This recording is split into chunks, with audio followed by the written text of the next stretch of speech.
Ladies and gentlemen, children of the interwebs out there, Sebastian Envy, strong style, cinephile, Batwoman, pick your poison. It's the mid-season finale. I really hate that stuff is even called that because 7 episodes is, or 8, I guess, 7 or 8 episodes is not like mid-season.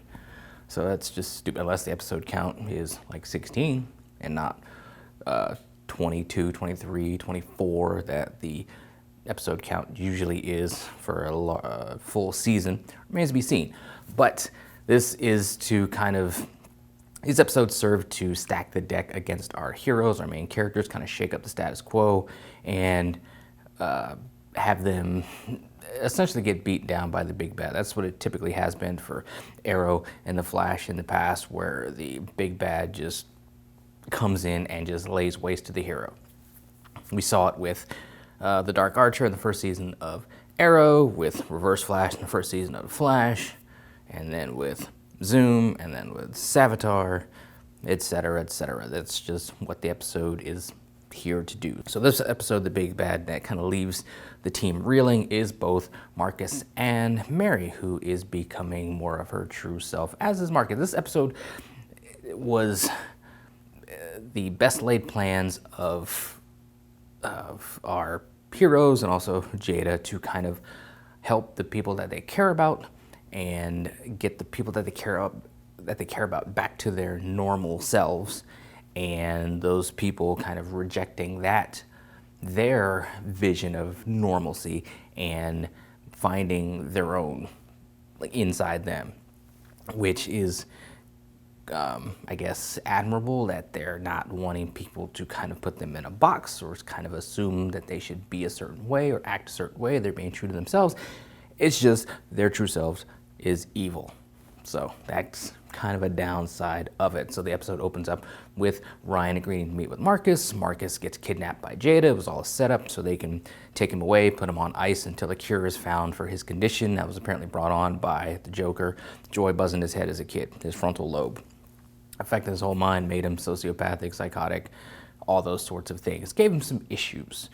Jada theorizes that she can put him on ice until a cure can be found for it, a la Victor Freeze and Nora Freeze. Doesn't happen. Marcus escapes, find out what's going on, and is not too happy about it.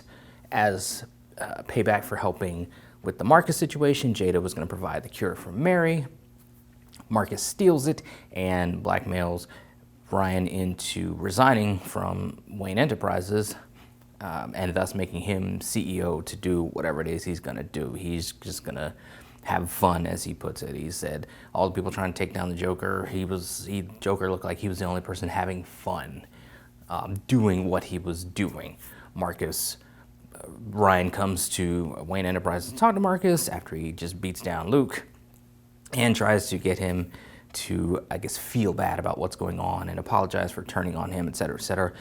Marcus reveals that he doesn't care, that he was just playing her with the whole team up, the sibling team up thing, and this was his end game all along, just to, again, be his true self. His true self is just psychotic. So who knows where he's going to go with this whole, his control over Wayne. It displaced the team Batwoman. Luke barely had time to change, to put the cave on lockdown, so they have the suit, they have the car, but they don't have much else. So again, it kind of shakes up things, gets them out of their current area, their safe haven, sort of like what they did on The Flash so far. I mean, I'm sure they're going to get back in there. I'm sure they're going to get back into the cave eventually, but right now, they're thrown for a loop because they're away from their safe zone. With Mary, you have her just teetering towards turning into Poison Ivy permanently, which, again, I'm of two minds about whether I like this whole Batman trophies are communicable disease, virus infections. I'm not really liking that, but I do like what it's done with Mary as far as her storyline, and we've kind of naturally gotten here, where in the past they've just seen her as somebody that, like a tool, they can take out of the medical cabinet when they need a boo-boo stitched up, or they need a plot convenient antidote for whatever's going on in that episode. That's what Mary's for, but they never really seem to listen to Mary and to just appreciate Mary, and she gets tired of that. And this being Poison Mary just allows her to kind of step outside herself, step outside of her comfort zone, step outside of those bonds and barriers and boundaries that people have outside of her have set for her. So again, it's admirable that she's becoming a more confident version of herself. It's just the fact that the version of herself is evil is kind of a bad thing.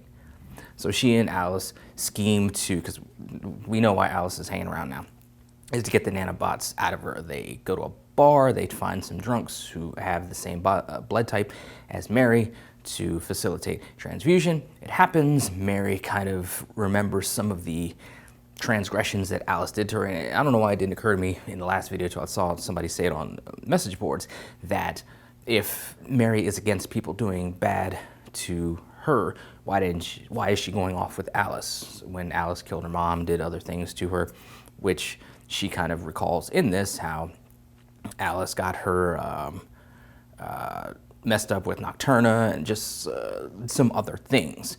Alice kind of realizes, okay, she's might be teetering against me, so she points out that she is cool with her finding her new self. She won't turn her in. She won't lock her up in Arkham. She won't leave her, because Mary reveals that she's kind of like sad about the prospect of Alice leaving her, because she doesn't have Kate, she doesn't have her mom, she doesn't have her dad, so she would have nobody. So Alice vows to stay by her side, and that kind of wins her over. Again, I'm kind of wondering at a certain point in time if Alice is just going to grate on Poison Mary's nerves, and she's going to want to try to kill her, and that's how they're gonna find an opening to deal with Mary, is through Alice.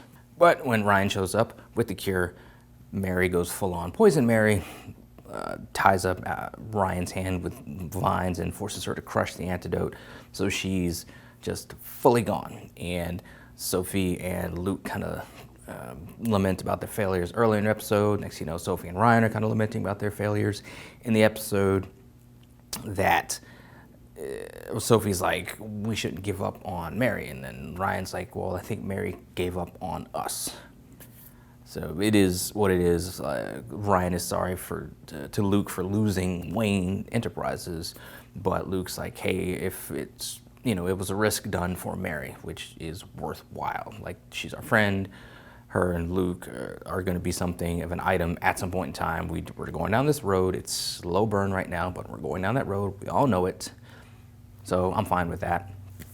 Hook up, actually, if there has to be one, which there does, because it's CW, so, And then by the end of the episode, Mary is full on Poison Mary. She's got the costume that we had seen pictures of before, and she's just ready to go have some fun, as she puts it. She sees Marcus's press conference on TV. He mentions having fun, so that's what's going to draw her back to Gotham. And that's kind of like they did everything to get away from Gotham, to escape, and now they're going back. So that's the kind of like not really smart CW-ish stuff that we just have to deal with, because we need the players to be in the same spot. So even though they're escaping and they're going away from Team Batwoman and cops and GCPD and Renee Montoya and everybody else trying to find them, they're going to go back into the lion's den. Why? Because reasons and plot. So it is what it is. But I like kind of where they're going. I like this episode, actually, just for the idea that these people are risking lots of things to kind of, like I said, save these people, and the people don't want to be saved, and they're finding their content in their true versions of themselves. Their true versions of themselves. It's just their true versions are evil. So you can't it's like, hey, it's good on you for finding you, but you is evil, and we can't have that. So how that's going to resolve itself in the end remains to be seen, but I'm highly interested in it. As I said, being just the fact that Alice is here, it's still kind of annoying. The Bat Trophy thing is kind of not handled the best, but so far this has been a strong season, and it kind of feels just like it's Ryan's show. So I like that, and I'm hoping it kind of remains that way. That we just, outside of like some mentions that we had in this episode, kind of mocking Kate, that this show stays Kate-free from here on out. Are we going to get another season? Haven't seen anything about ratings and stuff like that, but are we going to get a fourth season? Who knows? I'd like to see that just for just because we lost Kate-free, season, but we're still clinging to Batman because of these trophies and kind of biting off his villains and his rogues gallery. So will a season 4 just be a total, holy Ryan Wilder type of season? I'd like to see that if they get a 4th one. Remains to be seen what happens. But anyway, those are some of my thoughts on it, scattered as they often are. But I guess out there think, let me know in the comments below. Follow me, social media. Yeah, it's a good episode. We'll see what happens when they come back from their inevitable hiatus and kind of pick things back up, and let's see where it goes. But anyway, till next time, let us geek.